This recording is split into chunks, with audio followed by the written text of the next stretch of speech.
Bíblia, a mensagem. João, capítulo 3. Havia um homem do partido dos fariseus chamado Nicodemos, um destacado líder entre os judeus. Certa vez ele visitou Jesus, tarde da noite, e disse: Rabi, sabemos que o Senhor é um mestre que vem de Deus. Ninguém poderia realizar esses atos que revelam a realidade de Deus, se Deus não fosse com ele. Jesus disse: Você está absolutamente correto. Preste atenção. A não ser que alguém nasça do alto, não é possível ver aquilo que estou apresentando, o reino de Deus. Como pode alguém nascer se já nasceu e cresceu?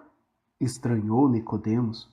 Não é possível entrar de novo no útero materno e nascer outra vez.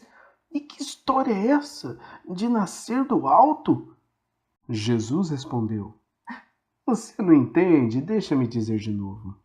A não ser que alguém se submeta a essa criação original, a criação no qual o vento pairava por sobre as águas, o invisível movendo o visível, um batismo para uma nova vida, não lhe será possível entrar no reino de Deus.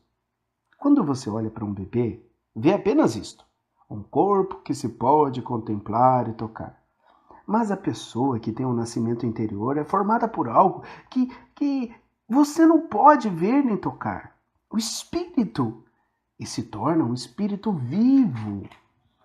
Portanto, não fique surpreso quando digo que você tem de nascer do alto, de fora desse mundo, por assim dizer. Você sabe muito bem que o vento sopra para lá e para cá. Você o ouve sussurrando pelas árvores, mas não tem ideia de onde ele vem nem para onde vai.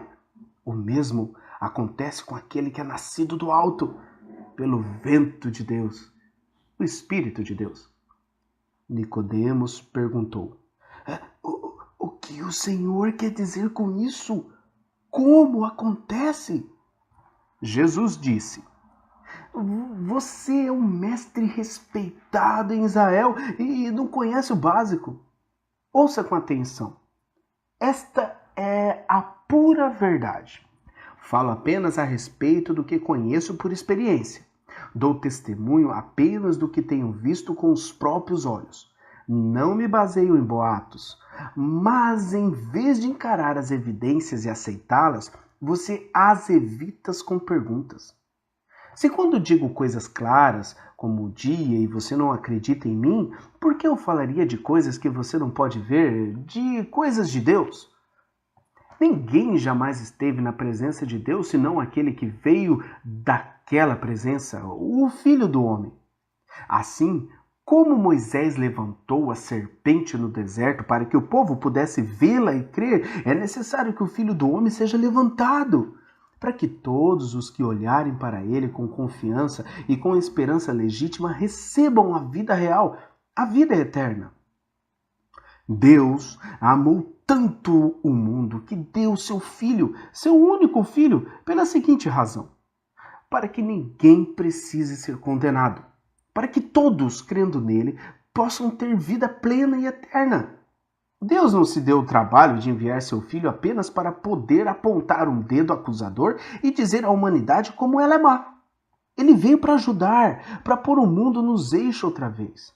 Quem confiar nele será absolvido, mas quem não confiar terá sobre si, sem o saber, uma sentença de condenação.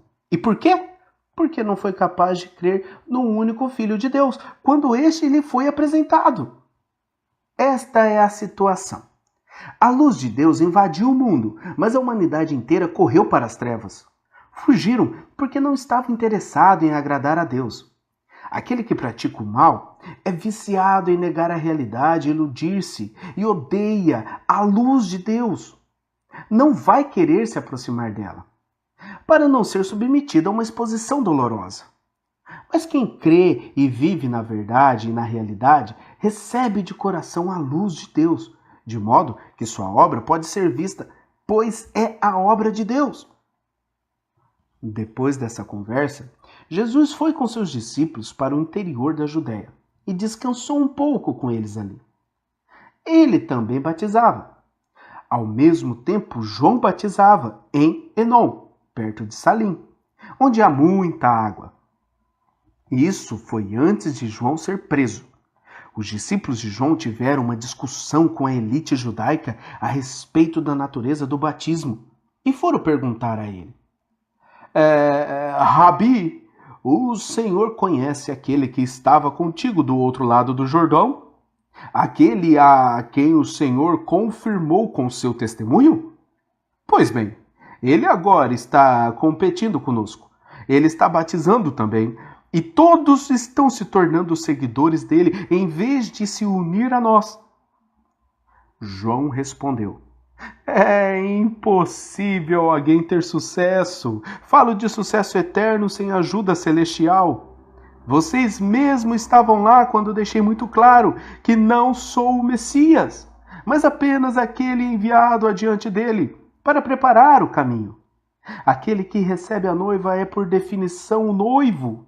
E o amigo do noivo, seu padrinho, caso eu, postos ao seu lado, de onde pode ouvir cada palavra, está feliz de verdade. Como poderia sentir inveja se sabe que a festa acabou e que o casamento terá um bom começo? É por isso que meu cálice está transbordando. Chegou a hora de ele ocupar o centro das atenções e de eu chegar para o lado. Aquele que vem de cima é muito superior aos outros mensageiros de Deus. Quem nasceu da terra é terreno e fala uma língua da terra, enquanto ele apresenta a evidência do que viu e ouviu nos céus. Ninguém pode enfrentar esses fatos. Mas qualquer um que examinar essa evidência poderá apostar sua vida nisto. O próprio Deus é a verdade. Aquele que Deus enviou nos comunica a própria palavra de Deus. E não pense que ele divide o Espírito como se partisse um pão. O Pai ama o Filho de modo imensurável e tudo entregou a ele, para que ele passasse tudo adiante. Uma generosa distribuição de dons. É por isso que quem aceita o Filho e confia nele tem tudo, vida plena e eterna. Também preciso dizer que quem rejeita o Filho e não confia nele, vive na escuridão e não vê a vida.